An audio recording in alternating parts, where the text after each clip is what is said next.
Fala galera, beleza? Professor Gustavo de Biologia e não tem jeito. Você sabe que o assunto do momento é o coronavírus.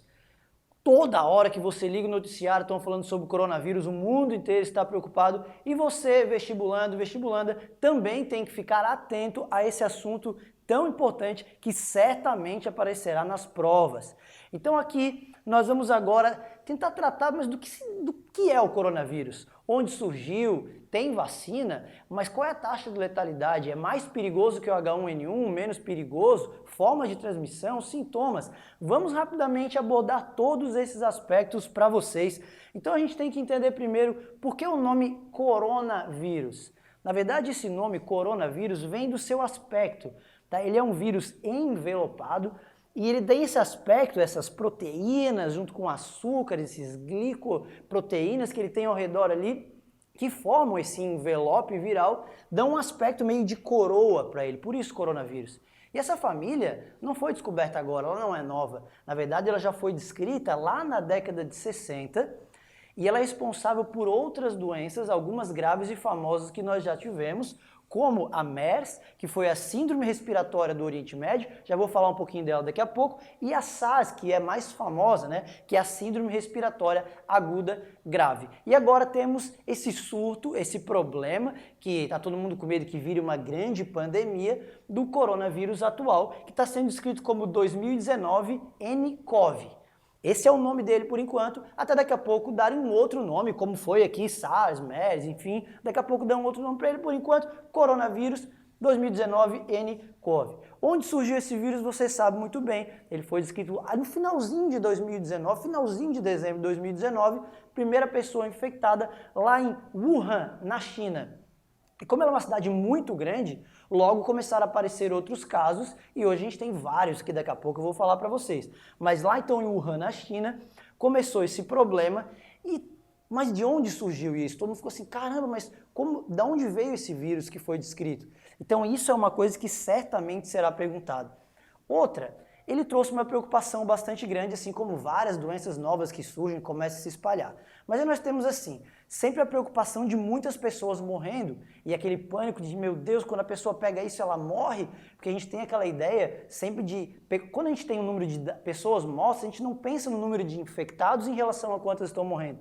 A gente se apega bastante à questão de mortalidade, quantos morreram, e acha que isso talvez tenha uma letalidade extremamente alta, como por exemplo é o ebola. Mas na verdade não é bem assim. Se nós compararmos o coronavírus atual, 2019 nCoV, a letalidade com outros coronavírus que já provocaram e ainda provocam, alguns como aqui a SARS, problemas ali, na verdade a taxa de letalidade é bem mais baixa. A SARS, que foi a síndrome respiratória aguda grave, problema lá em 2002, 2003, ela teve uma taxa de letalidade de mais ou menos 10%. Tá? Isso significa que a cada 100 pessoas que contraíram a doença, 10 morreram. É uma letalidade alta, certamente, comparada a outras doenças mais comuns que a gente tem. A MERS, que foi a do Oriente Médio, ela foi mais letal, a mais letal de todas. Então ela tinha uma taxa de letalidade próxima a 35%. Isso é muito grave. Só que o contágio dela, a proliferação, foi bem menor. Então ela atingiu em torno de 3 mil pessoas. Não essa coisa louca e desenfreada que a gente está encontrando no coronavírus agora. O coronavírus atual, apesar dele ser da família do coronavírus, ele está se comportando mais ou menos como um vírus influenza, que é o vírus da gripe, ou a gripe normal, ou H1N1, gripe suína, em termos de proliferação. Ele está se espalhando muito mais rápido do que um coronavírus que a gente já teve problema antes. Só que a taxa de letalidade dele, atualmente, está em torno de 2%. Então não chega nem perto da letalidade dos outros coronavírus que já nos causaram preocupação. Mas é óbvio, pensem, 2%, então a gente não precisa se preocupar. Não, 2% apesar de não ser uma taxa tão alta, se a gente pega um grande número de pessoas sendo infectadas por isso, teremos um número absoluto muito grande de pessoas morrendo. Óbvio, até agora, as pessoas que morreram, na sua grande maioria, eram pessoas que já estavam um pouco debilitadas, os idosos, ou pessoas que já tinham algumas outras doenças, que tinham um sistema imunológico um pouco mais comprometido, enfim. Mas, de qualquer forma, é sempre uma grande preocupação. E quando nós temos um coronavírus novo surgindo, a pergunta que se quer responder é de onde surgiu? O que se sabe hoje, tá, de certeza, sim, é que ele tenha surgido de algum animal silvestre. Então ele tem surgido de algum animal silvestre porque o contágio dele é via animal silvestre, o contágio com carne de algum animal contaminado. O que não se sabe ainda com certeza absoluta é de qual animal esse vírus passou para os seres humanos lá em Wuhan, na China. Lá eles têm o hábito, eles têm mercados de animais silvestres, então eles fazem o consumo da carne desses animais silvestres. No início, o que se imaginou foi que isso tivesse sido de sopa de morcego. Pessoal assim, meu Deus, sopa de morcego? Quem é que come sopa de morcego? Ah, lá eles comem sopa de morcego. Mas o que se acredita mais é que tenha vindo de carne de cobra. Então, esse coronavírus teria passado para as pessoas, o primeiro ser humano infectado teria sido porque ele se alimentou de uma carne de cobra infectada com coronavírus. Só que o problema é que o contágio não acontece só através do contato com os animais. O contágio acontece de pessoa para pessoa, e é isso que é preocupante. Então, como é uma síndrome respiratória, tá, o coronavírus provoca problemas respiratórios, ele vai ser transmitido também pelo ar, por gotícula de saliva. Então, o contato próximo de pessoas infectadas acabam espalhando esse vírus para outras pessoas, e aí que está o grande perigo, e é por isso que nós temos um grande número de pessoas infectadas, que pessoas que estão contaminadas têm que ficar isoladas, e tudo mais que a gente vai abordar daqui a pouco, a questão dos sintomas. Mas então, beleza? Ó, informação importante. Onde surgiu? Wuhan, na China. Como surgiu? De onde veio? Animais silvestres. Por enquanto a gente não tem certeza de qual animal foi. Talvez daqui a pouco tenha. Mas então, animais silvestres, o consumo de carne de animais silvestres. Mas passa de pessoa para pessoa. Beleza? Continuando aqui, a gente precisa conhecer um pouquinho os sintomas. Não que a prova vá abordar todos os sintomas, até porque vários sintomas são parecidos com gripe. Por isso que vários casos no Brasil, por enquanto no Brasil nós não temos nenhum caso confirmado de pessoa com coronavírus. Mas tivemos vários suspeitos. Vários casos suspeitos. E é aquele noticiário, né? 3 casos suspeitos, 2 aqui, 2 lá, vem de viagem. Até agora, todos os casos suspeitos, na verdade a maioria estava contaminado com H1N1, que é uma gripe, que é um outro vírus, a vírus influenza. Mas os sintomas iniciais são muito parecidos, como uma infecção por vírus. Então, quais são os sintomas mais clássicos, o que basicamente todos os portadores têm? Febre. Então, 83% dos pacientes têm febre, tosse e a respiração curta, aquela respiraçãozinha mais curta, não tem a capacidade pulmonar, ela é reduzida. Nos casos mais graves, aí sim se instalam problemas respiratórios sérios, por causa dessas síndromes respiratórias, e aí é o risco da pessoa vir a óbito. Então, contém infecções mais graves. A maior parte das pessoas não adquire essa infecção grave e vai sobreviver. Mas outras pessoas têm sintomas mais graves, e dessas pessoas que apresentam sintomas mais graves, nós temos uma taxa de letalidade ali no total de aproximadamente 2%. Então fica com esse número na cabeça, letalidade 2%, que é maior que a gripe, tá? É maior que a gripe. É maior que a gripe comum, que H1N1, enfim, mas ainda não chega perto dos outros coronavírus que já nos causaram problemas. O que a gente tem em termos de dados? Isso aí é uma coisa que você sabe que todos os dias está mudando. Tá? Então isso vai todo dia, temos um número maior de infectados, um número maior de mortes, então sempre vale a pena ficar atento a dados atuais. O que nós temos agora, nesse exato momento que eu estou falando com você, esse número já pode ter mudado, certamente mudou. Mas o que nós temos hoje é um número de aproximadamente 28 mil infectados, espalhados em 28 países, claro que alguns países temos pouquíssimos casos. Né? Então tá, um caso na Finlândia apareceu, os Estados Unidos alguns casos, França alguns casos. Repara que apesar de ter se iniciado na China, já espalhou para vários países, o que acaba caracterizando uma pandemia, e esse é o problema. O problema é que isso se espalhe mais e provoque mais mortalidade em outros países. Mas por enquanto, a grande maioria dos infectados está na China, a grande maioria dos óbitos se encontra lá na China, aproximadamente 565 mortes.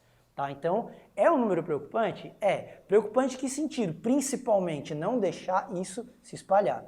Por isso você tem visto a China construindo hospitais em tempo recorde, de uma semana constrói um hospital para deixar aquelas pessoas isoladas sendo tratadas lá. O isolamento é a chave.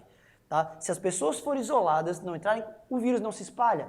Cura aquelas pessoas, acabou o fluxo do vírus. Então é isso que tem se tentado fazer, isolar as pessoas contaminadas, isolar os doentes e tratar, afinal de contas, não existe remédio para tratar isso. Tá? Então vamos tratar os sintomas, enquanto a pessoa, o organismo dela dá um jeito, não tem vacina também, isso é uma informação importante. Ainda não temos vacina. Já tem pesquisa com isso? Claro que sim, mas vacina demora um pouquinho para ser feita. Então esse é o esquema de isolar. Você deve ter visto, certamente, que, por exemplo, o que se descobriu e que acabou causando uma preocupação um pouco maior é que o coronavírus pode ser transmitido de uma pessoa, ela pode estar infectada sem sintoma nenhum, então ela não está doente ainda, você não sabe que ela está, e ela já pode transmitir isso para outras. Então, antes mesmo dos sintomas começarem a aparecer, uma pessoa infectada com coronavírus pode espalhar para as outras, o que, óbvio, é uma preocupação a mais. Afinal de contas, não basta a gente medir, igual vocês viram as imagens, as pessoas chegando nos aeroportos e aí as autoridades de saúde colocam um termômetro na testa, vê quem está com febre e quem não está. Se a pessoa já está infectada, mas ela está no chamado período de incubação, que é aquele período onde o vírus ele já está no corpo da pessoa, mas não começa a se manifestar, não tem como medir febre de ninguém, porque você não está com febre. Então é uma preocupação. Período de incubação do coronavírus, presta atenção, é importante, 2 a 14 dias. Em 14 dias a pessoa vai dar a volta ao mundo. Então é um problema, ela pode ir em vários lugares, nem sabe que está infectada, não está com febre, não está com nada, mas ela já pode ter espalhado isso para todo mundo. Então é um dado importante, período de incubação. Não veio de vacina ainda, veio de animais, os sintomas são sintomas parecidos com uma gripe forte, mas nos casos graves a síndrome respiratória. E óbvio, como o contágio está contágio direto pelo ar, a única coisa que a gente pode fazer é tomar aquelas mesmas atitudes e medidas profiláticas preventivas que a gente toma contra uma H1N1, gripe, lavar bem as mãos, proteger quando vai tossir, usar máscara, evitar ambientes fechados, tudo mais. Como eu falei para vocês, no Brasil nós não temos nenhum caso confirmado. Vocês devem ter visto que o governo ele vai resgatar, retirar aquelas pessoas, os brasileiros que estão lá naquela província de Wuhan, trazer para cá e deixar em quarentena, na cidade de Anápolis. Tá bom, ficar em quarentena, beleza, passou aquele período ali, não estava ninguém, tudo certo. E para tentar impedir que esse vírus entre aqui. Tem um fator positivo, estamos no verão, tá? O verão é um pouquinho mais difícil desses vírus respiratórios se espalhar, o inverno é sempre uma preocupação um pouco maior. Então a gente ainda não está naquele pânico total, mas é óbvio, não pode descuidar, afinal de contas é um vírus novo, as pessoas não têm defesa contra ele e ninguém quer um surto de uma doença nova chegando em seu país. Então estamos preparados, ou melhor, tentando preparar, mas por enquanto aqui não temos cancelamento de nenhum evento. A pessoa pensa assim, ai meu Deus, vão cancelar o carnaval, o coronavírus. Não, cancelar, será que vão cancelar as Olimpíadas? Existe a preocupação. Certamente na Ásia, alguns eventos lá na China foram cancelados já, esse mês de janeiro, mês de fevereiro, e alguns eventos podem vir a ser cancelados. A preocupação maior são as Olimpíadas, mas continuaremos aguardando aí e sempre atento às notícias para que a gente fique informado, porque vai aparecer no seu vestibular. Beleza, rapaziada? Então eu queria só lembrar vocês, se vocês gostaram da aula e quiserem mais informações, aprender, estudar, se preparar mais para as provas que vêm por aí, acesse as nossas redes sociais e a nossa plataforma, o Pro Universidade. Beleza, galera? Então foi um grande prazer estar aqui com vocês, um abraço e até a próxima aula.